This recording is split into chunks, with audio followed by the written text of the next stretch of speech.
Okay, so here's my pass-off video for lab 1.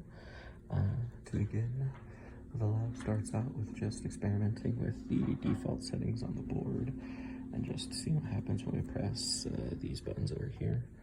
And so, as we can see, as we press this button, it turns off one of the lights, and same thing happens as we do the other ones. They just turn off different digits, and the center one turns all of them off as long as the button is held down. And when they're not affected, they just kind of count up and repeat. Okay, then we go. The next part is to show what happens when we program the device. So I'm just gonna do that real quick. Okay, as we can see, things have changed a bit.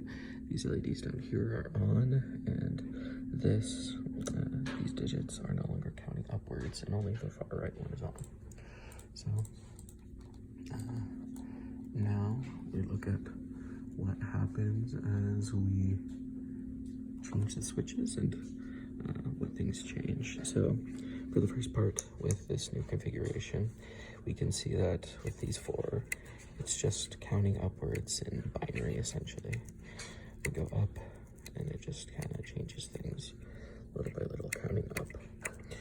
However, once we get to 10, what would be 10 in binary, instead of going to 10, it just changes to letters. And mainly capital letters, some of them are lowercase, but as we count up, it goes through the alphabet and ends with F when all of these 4 switches on the right are up, because these 4 are the ones that actually affect the display there.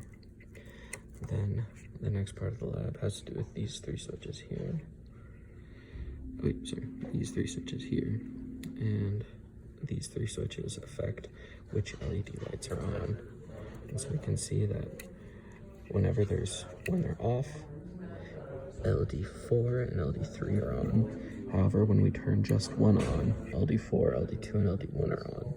And this holds true for all 3. As long as we only have one on, LD4, LD2, and LD1 will be the only ones lit. Then, if we turn 2 on at the same time, LD4 and LD1 will be on. And this again holds true as long as only 2 are on, LD4 and LD1 will be on. And when we turn all 3 of these switches that affect the LEDs on, LD2, LD1, and LD0 are on. And I believe that concludes all of the questions that were on this lab. So thank you, and this I think is it.